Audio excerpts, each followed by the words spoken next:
Wizara ya Habari ndio yenye jukumu la kuhakikisha ujumbe umewafikia wananchi kifasaha.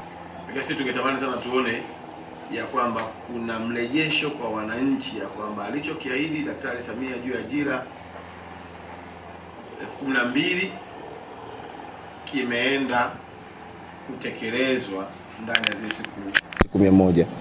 Na nakumbuka siku ile waziri wetu wa utumishi alitoa ahadi ya kwamba usaili utafanyika kwenye kila mkoa.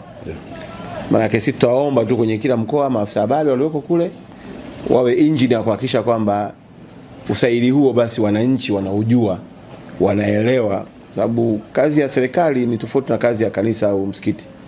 Ukitoa mkono mmoja, mfuko mwingine unatakiwa ufanye nini? Lakini huku ni all about promises. Kwa sababu ukipromise kitu, ukifulfill basi watu waone utekelezaji wako. Lakini kingine ni kuwaomba tu tuendelee kumpa kila wazo lililo jema katibu mkuu wetu na naibu katibu mkuu, ili na wao waweze kuwa think tank ya naibu waziri, manaibu waziri na waziri wetu.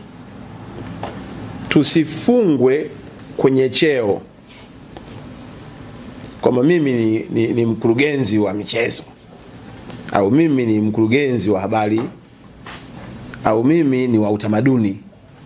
Bado haiondoi uhalali wa wewe kutokufikiri nje ya boksi. Kwa ningetamani management yetu hii chini ya katibu mkuu wetu iendelee kwa think tank inayokata cross all sector ambazo ziko ndani ya wizara yetu ya habari, utamaduni, sanaa na michezo. Itakuwa na afya sana kwa sababu kila mwenye wazo akilisema linaongeza thamani, linaboresha, na mwisho siku huduma inakuwa ni njema kwa watu.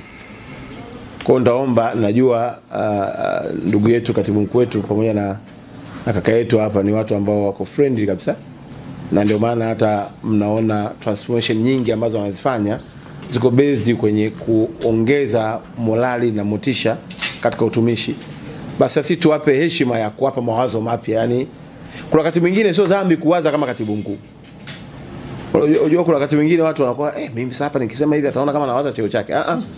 Wewe ndio msaidizi. In fact nasemaga hivi, msaidizi anatakiwa kuwa na akili nyingi kuliko bosi. Kwa sababu yeye ndio ana rectify, yani yeye ndio anaweza kuona mapungufu, anaweza kumshauri. Hata ukiona msaidizi anazidiwa na bosi, kila kitu anaelekeza, unajua kuna tatizo hapo. Sasa wewe lazima uwe na uwezo wa kuwaza na kumpa maono, na unarahisisha kazi kwa sababu katibu mkuu ataona wao nina timu ambayo iko well equipped, inaweza kanipa information sahihi muda wote na mimi nikafanya maamuzi. Sababu na hilo tujisikie wivu mkubwa kuona wenzetu wanafanya vizuri afu sisi hatuonekane kwenye wazuri. Yani ikifikia kipindi unasikia katibu mkuu ameenda pale, Mheshimiwa Chief Secretary ametoa mfano wa kupongeza katibu mkuu wa wizara nyingine, ukipata zile taarifa zikuume, kwa nini sio wa kwetu? Ukimwona Mheshimiwa Rais anafanya mkutano, anatolea mfano bora wa wizara fulani, kwa nini sio wizara yetu? Hii inasaidia sana kuwa na mawazo chanya yanayowezesha kuongeza tija kwenye tasnia au sekta ambazo tunazisimamia.